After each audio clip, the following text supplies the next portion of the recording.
அன்பிற்கு இனியவர்களே, ஜெய்சக்தி தமிழ் டிவி நேயர்கள் அனைவருக்கும் வணக்கம்.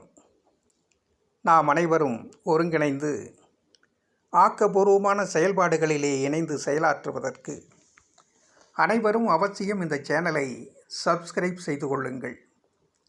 அன்பிற்கினிய நண்பர்களே, கள்ளக்குறிச்சியில் கள்ளச்சாராயம் அருந்தியவர்கள் 50க்கும் மேற்பட்டவர்கள் மரணமடைந்திருப்பது என்பது தமிழகத்திலே ஒரு மிகப்பெரிய அதிர்ச்சியை ஏற்படுத்தி இருக்கக்கூடிய நிகழ்வாக அமைந்திருக்கிறது.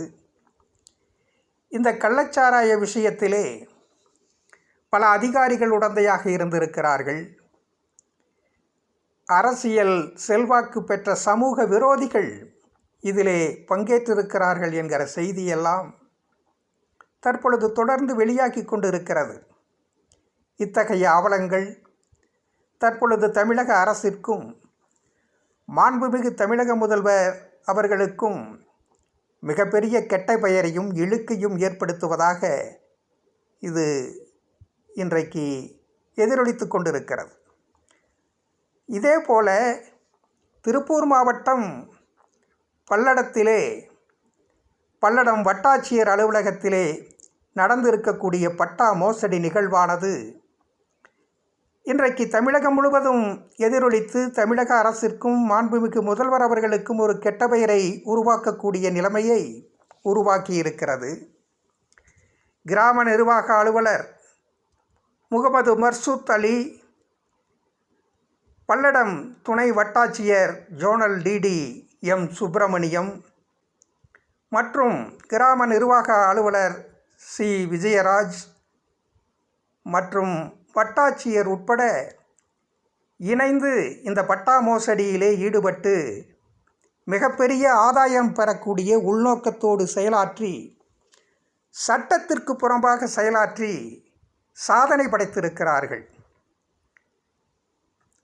இங்கே இருக்கக்கூடிய தெய்வசிகாமணி என்கிற விவசாயினுடைய நிலத்தை ஒரு நொடியில் பட்டா மாற்றம் செய்து இந்த நிலத்திற்கு எந்தவிதமான சம்பந்தமும் இல்லாத நில அபகரிப்பு பேர்வழிகளுக்கு இவர்கள் பட்டா மாறுதல் செய்து கொடுத்து அவர்கள் அந்த பட்டாவை வைத்து கொண்டு மோசடியாக பத்திரம் செய்யக்கூடிய நிலைமை ஏற்பட்டிருக்கிறது.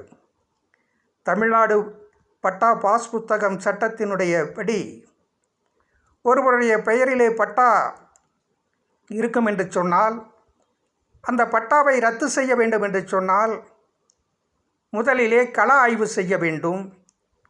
இரண்டாவது, ஆவணங்களை முழுமையாக பரிசீலிக்க வேண்டும். மூன்றாவது, தமிழ்நாடு பட்டா பாஸ் புத்தகம் சட்ட விதிகள் 3(7) விதிகளின்படி அந்த பட்டா இருக்கக்கூடிய நபர்களுக்கு நோட்டீஸ் வழங்கி விசாரணை மேற்கொண்டு உரிய காரணம் இருக்கும் என்று சொன்னால் மட்டுமே அந்த பட்டாவை ரத்து செய்ய வேண்டும். ஆனால் 29ஆம் தேதி பட்டா மாறுதலுக்கான மனு பெறப்பட்டு 30ஆம் தேதியே தெய்வசிகாமணி என்கின்றவரினுடைய பட்டா ரத்து செய்யப்படுகிறது. முத்துசுப்பிரமணியம் என்கிறவருக்கு எந்த விதமான ஆவணங்களும் இல்லாமல், அந்த நிலத்திற்கு உரிமையான எந்த விதமான பத்திரங்களும் இல்லாமல் இவர்கள் ஒரு நொடியில் அவருடைய பெயருக்கு பட்டா மாறுதல் செய்து கொடுக்கிறார்கள். ஒருவருக்கு பட்டா மாறுதல் பட்டாவிலே பெயர் சேர்க்க வேண்டும் என்று சொன்னால் தமிழ்நாடு பட்டா பாஸ் புத்தகம் சட்டங்களின்படி அந்த நிலத்திற்கு உரிய ஆவணங்கள் உறுதி செய்யப்பட்டதற்கு பின்னாலே தான் ஒருவருடைய பெயரை பட்டாவிலே இடம்பெறச் செய்ய வேண்டும், பட்டா மாற்றம் செய்ய வேண்டும். இப்படி இருக்கின்ற பொழுது இவைகளையெல்லாம் புறக்கணித்து விட்டு சட்டத்திற்கு புறம்பாக எந்த விதமான ஆவணங்களும் இல்லாமல் ஒரு பட்டாவை ரத்து செய்துவிட்டு இன்னொருவருடைய பெயரிலே பட்டா மாறுதல் செய்து கொடுத்து உள்நோக்கத்தோடு சட்டத்திற்கு புறம்பாக இவர்கள் செயலாற்றி இருக்கிறார்கள். இந்த நிகழ்வு விவசாயிகள் மத்தியிலே மிகப்பெரிய அதிர்ச்சியை ஏற்படுத்தி இருக்கிறது. அனைத்து விவசாயிகள் சங்கத்தினுடைய தலைவர்களும் இதிலே தலையிட்டு நியாயம் கேட்டு முறையிட்டதற்கு பின்னாலும் கூட இன்னும் தீர்வு கிடைக்காத ஒரு நிலைமை ஏற்பட்டிருக்கிறது. இது தமிழகத்திலே நடைபெறக்கூடிய இந்த கிராம நிர்வாக அலுவலர்கள், வட்டாட்சியர் அலுவலகங்களிலே நிகழ்ந்து கொண்டிருக்கக்கூடிய ஊழல்களுக்கு ஒரு அத்தாட்சியாக இருக்கிறது. தமிழகம் முழுவதும் கிராம நிர்வாக அலுவலர்களெல்லாம் வருவாய்த்துறை அதிகாரிகளுக்கு ஊழல் பணத்தை வசூல் செய்து கொடுக்கக்கூடிய, லஞ்ச பணத்தை வாங்கி கொடுக்கக்கூடிய ஏஜெண்டுகளாக செயலாற்றி, அதுவும் இந்த பட்டாமாறுதல் போன்ற விஷயங்களிலே பகிரங்கமாக சட்டத்தை மீறி செயல்படக்கூடிய அளவற்ற அதிகார வரம்பு பெற்றவர்களாக இவர்கள் செயலாற்றி கொண்டு இருக்கிறார்கள். இந்த பிரச்சனை இன்றைக்கு தமிழ்நாடு முழுவதும், தமிழகம் முழுவதும் எதிரொலிக்கக்கூடிய ஒரு நிலைமை ஏற்பட்டிருக்கிறது.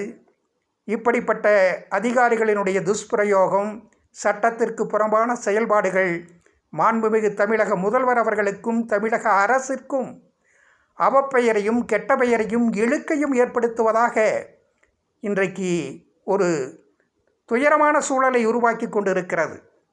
இவைகளிலே இருந்து விடுபடுவதற்காக கள்ளக்குறிச்சி சாராய சாவு நிகழ்வுகளானாலும் சரி, பல்லடம் பட்டாமாசொடி நிகழ்வுகளானாலும் சரி, இவைகள் இன்றைக்கு முதல்வர் அவர்களினுடைய கவனத்திற்கு கொண்டு செல்லப்பட்டு முதல்வர் அவர்கள் இதற்கு தீவிரமாக நடவடிக்கை எடுப்பதற்காக முடிவு செய்திருப்பதை அவர்களுடைய செயல்பாடுகள் உறுதிப்படுத்துவதாக இருக்கிறது. முதல்வர் அவர்களினுடைய தீவிரமான செயல்பாடுகள் ஒரு தீர்வு காண்பதற்கான முடிவோடு அவர்கள் செயலாற்றுகிற பொழுது, ஊழலிலே ஈடுபடக்கூடியவர்கள், அதிகார துஷ்பிரயோகத்திலே ஈடுபட்டு கொண்டு இருக்கக்கூடிய அதிகாரிகள் என்று பலரும் இதற்கு பதில் சொல்லியாக வேண்டிய, தண்டனைக்கு உள்ளாக வேண்டிய நிலைமை ஏற்பட்டு இருக்கிறது. தமிழக முதல்வர் அவர்கள், மாண்புமிகு தமிழக முதல்வர் அவர்கள் மேற்கொள்ளக்கூடிய இந்த அதிரடி நடவடிக்கைகளிலே அதனுடைய பிரதிபலிப்புகள் எப்படி இருக்கப் போகிறது என்பதை பொறுத்திருந்து பார்ப்போம். மீண்டும் சந்திப்போம். நன்றி, வணக்கம் நண்பர்களே.